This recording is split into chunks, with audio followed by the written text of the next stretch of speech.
Namaste, Pranam, meditation on the Bhagavad Gita.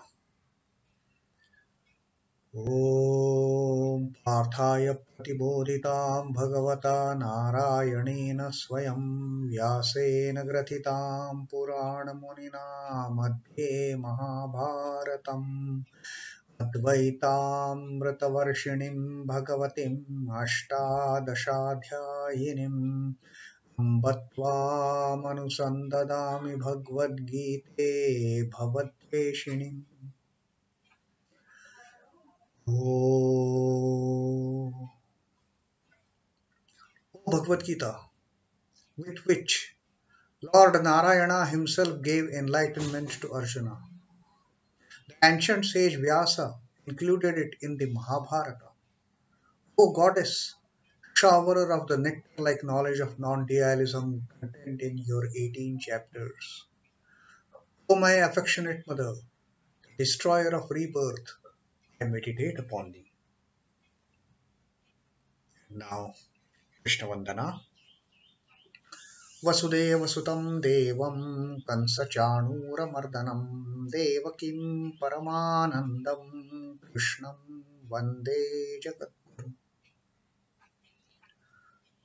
O son of Vasudeva, the slayer of Kansa and Chanur, extreme delight for Mother Devaki, O Lord Krishna, the supreme teacher of the universe, my salutations to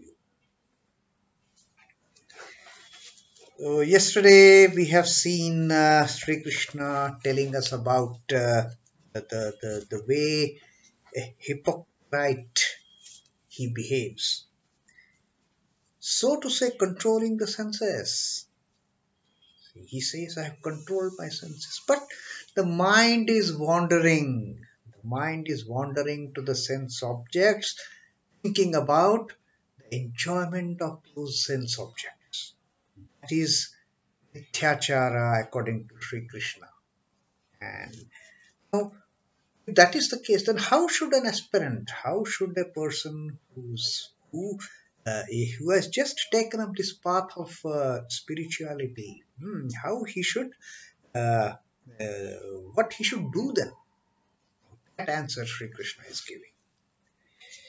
Yes, tvindriyāṇi manasā niyamyārabhate rjuna karmendriyaiḥ karma-yogam asaktaḥ viśhiṣhyate. Now Sri Krishna is telling us how to now not just restrain from the senses from reaching the sense objects and inwardly run towards those sense objects by mind. It is not that just curbing your senses, that is not going to help you. So what Sri Krishna says, yaha tu indriyāṇi, tu is but, yaha whose, whoso, indriyāṇi the senses, manasā by the mind, niyamya controlled, by the mind controlling those senses. It is not that just on the lips you are saying I am controlling my senses and your mind is wandering over to the sense objects. Rather, controlling the senses with the mind. Use this mind as the reins to control those senses. Controlling the senses by the mind. Niyamyārabhate Arjuna. Oh Arjuna, niyamya is controlling, arabhate commences. When a person manasā niyamya, controlling the mind, controlling the indriyāṇi by the mind. Manasā indriyāṇi niyamya, controlling the senses by the mind. When a person commences, oh Arjuna, then what happens? Karmendriyaiḥ karma-yogam. And then karmendriya is by the organs of action. All these organs of action through which, you see, sense objects, just the senses, they create that urge to enjoy the sense objects. But that is not simply by senses seeing a good thing. You are not going to enjoy. For that you need karmendriya. And the mind instructs the karmendriya, the organs of action. Go and perform actions so as to enjoy those sense objects. Karmendriyaiḥ, by the organs of action. Karma-yogam, asaktaḥ, then perform the actions by the organs of using those organs of actions, do the karma yoga, but asaktaḥ, in an unattached manner. Saha viśhiṣhyate, that person, he excels in his life. He excels in doing whatever he wants to do. So that is the great way Sri Krishna has taught us, that by restraining the senses with your mind, O Arjuna, then doing the karma, then using those very organs of action which otherwise would have led you to go for enjoying the sense objects, and performing the actions using those very organs of actions in unattached manner, that person excels. So, but he excels, O Arjuna, who, restraining the senses by the mind, unattached, directs his organs of action to the path of work. He is the person who excels. And like it is Swami Chidbhavananda ji has given an example of a dog which is chained, and that dog is very hungry and his plate of food is there a little distance away, and how much he pants and jumps and tries to reach that plate of food. But he's chained. He cannot just go near that plate of food. That chain is restricting him. And what Swami Chidbhavananda ji says, such is the case of the mind of untrained mind given to sense life. To have that plate of food, we have the plate of food in front of us. We are very hungry. We want to have that, but we are tied down by the chain. We are tied down by the chain, and we are not able to reach that food. But even if physically the dog is tied down by the chain, does his attraction for the food, does his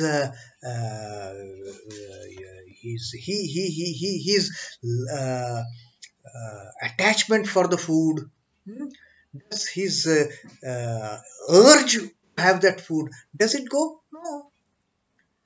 That chain is only physically keeping him away. By mind, he is already near that plate of food, that dog, and that is the condition of an ordinary man. When we say we are restricting our senses, it is not that we are not looking at those sense objects at all. Maybe there is a hidden desire, but by forcefully chaining ourselves under the garb of discrimination and renunciation, so-called, we are not reaching to those sense objects, but our mind is reaching there.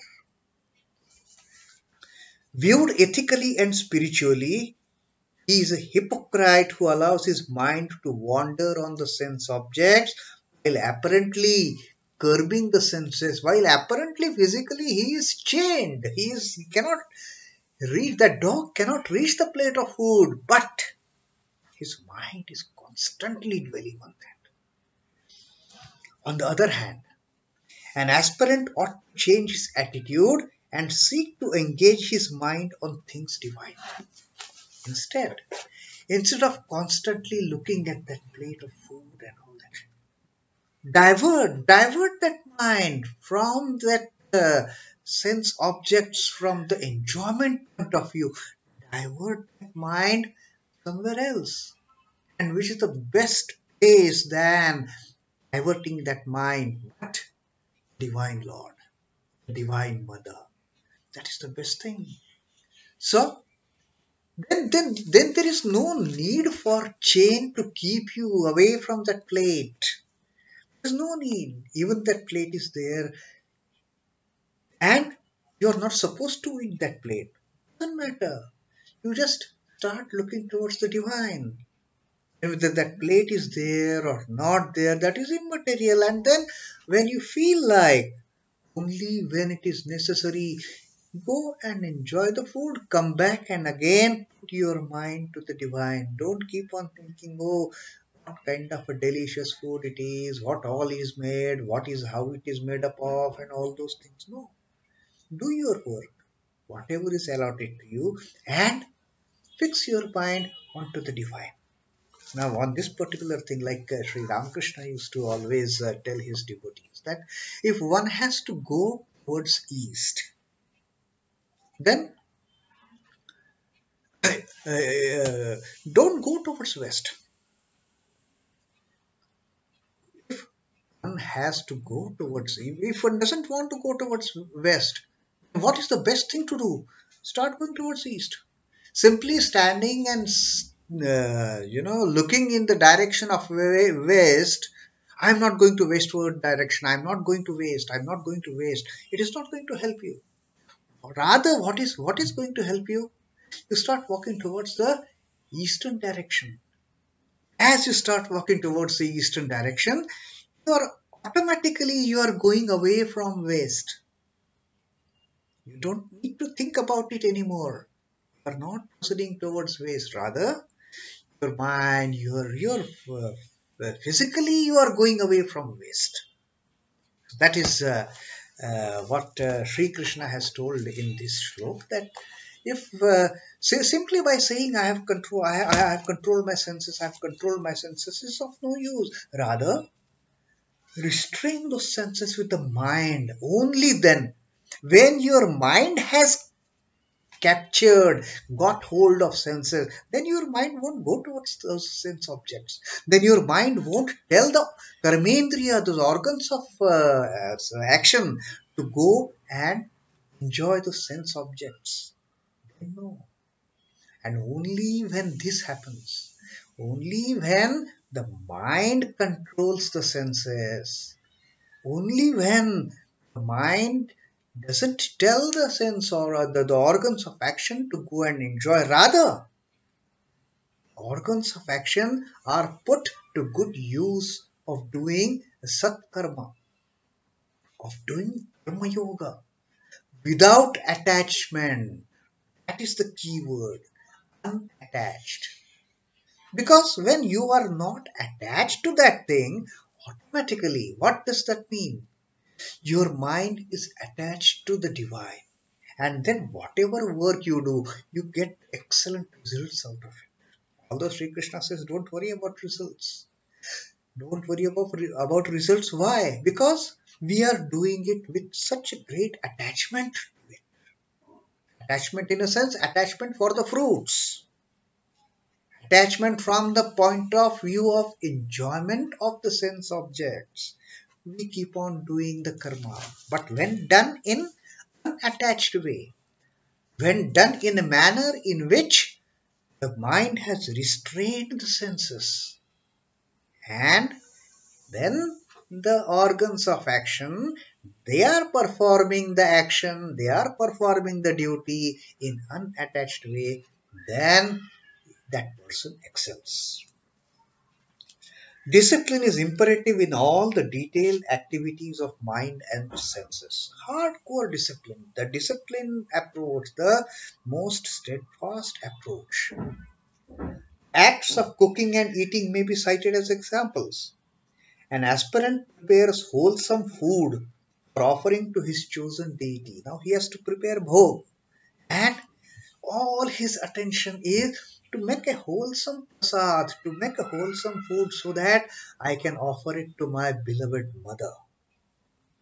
While doing so, There is no thought whatsoever. He is tasting the dish. He is not preparing the dish for himself or his relatives. He is preparing that dish for his beloved deity, for his beloved mother. It is done in a worshipful mode. Whatever that cooking he is doing, he is wholeheartedly, devotedly he is doing that cooking with the no intention of, oh, I am going to enjoy it. The mother is going to enjoy it. Food is then dedicated to the deity. It is subsequently partaken of by the devotee as grace from the Lord and not as an object of sense enjoyment. Once having offered to the Lord, once that the bhog is offered to the Lord, then the devotee takes that food. He even shares that food with others as prasad. And when he is eating prasad, he's not thinking, oh, today salt is a bit less. Oh, it is a bit spicy, pungent, hot. Oh, it is so delicious today. No, all those thoughts just vanish when a devotee starts taking offered food to the deity as the grace of the deity, grace of the mother, as her prasad. And when this happens, it is a most wholesome food that devotee is enjoying, the grace of his mother. Its delicacy is relished as the glory of the Lord. Herein lies the difference between the indulgent and the disciplined.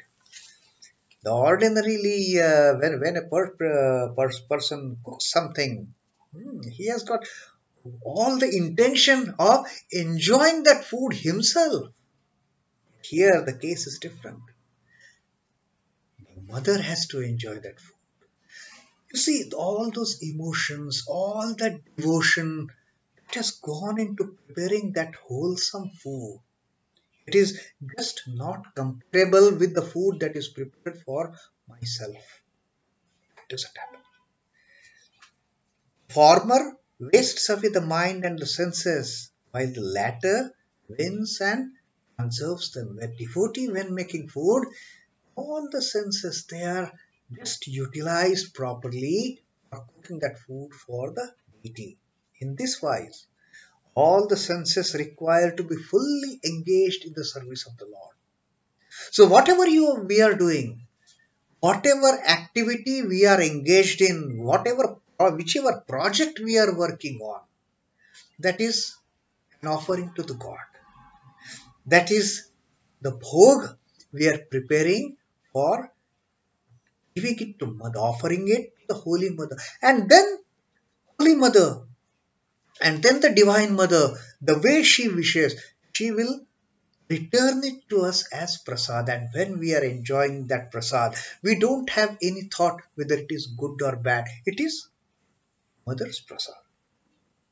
It is whatever comes back to us is always for our upliftment, for our spiritual upliftment.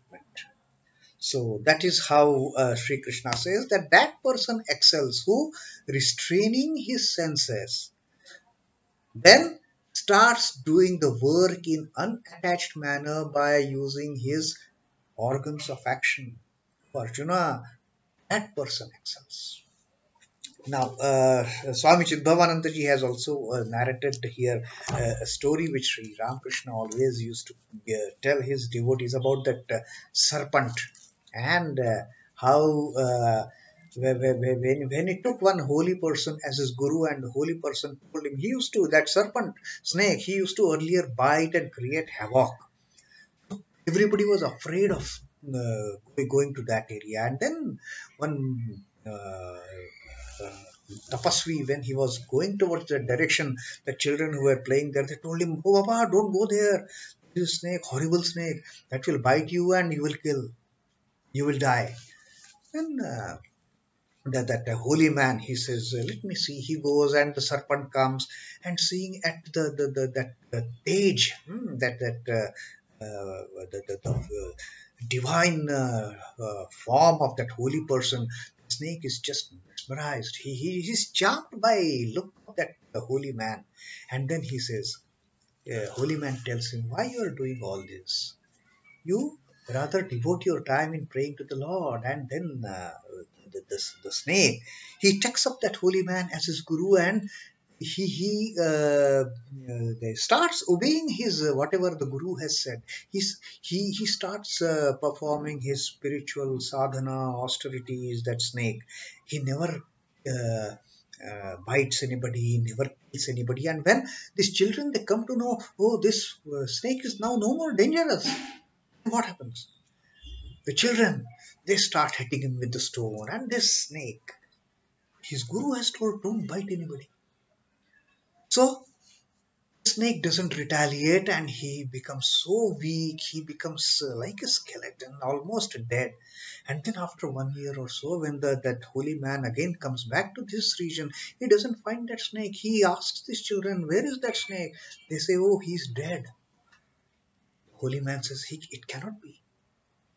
I have given a mantra to that disciple of mine. It cannot just go waste. And then he goes in the forest and, oh, my dear child, where are you? And then slowly that serpent comes. He falls at the feet of his guru and tells him, you told me not to bite anybody. So these children have been hitting me with the stones. I'm not killing anybody. I don't eat any insects, any small animals. I don't even eat them. I just try to leave myself on these fallen leaves and fruits. And that is what I am now enjoying my life. And then that guru gets angry. Holy man gets angry. He says, oh, fool, I told you not to bite. But you must protect yourself from the evil. You must protect yourself from the bad things happening to you. I told you not to bite. I didn't forbid you not to hiss. So, you hiss, but you don't bite. You show that you still have that poison in you. Don't let anybody, don't let anybody injure you, harm you. Show that you still have that power. And then the snake, then he starts hissing. And then everybody is afraid. So that is what the guru has told. Hiss, but don't bite. So Sri Ramakrishna says that controlling the senses with the mind is like this hissing. It is not that like a fool one has to totally, retaliate from even seeing the sense objects. See the sense objects, but don't have any attachment to, don't have any sense of a urge to enjoy them. Sense objects will always be there around till we are around in this body, in this form. We cannot avoid these. Then what to do? Then start looking at them with the divine eyesight. Turn your attitude of looking at them from the enjoyment point of view. Start looking at them from the point of view of divinity. And then, only then when you start doing the action in unattached manner, it won't harm you at all. Then you will be safe. Then mother will save you. Then mother will protect you. You don't have to worry anything. That is how one should do the karma yoga. This is the teaching Sri Krishna has given us in this 7th shloka. Om Namo Bhagavate Vasudevaya. Sri Krishna Arpanamastu. Jai Sri Ramakrishna. Jai Thakur. Jai Ma. Jai Swamiji.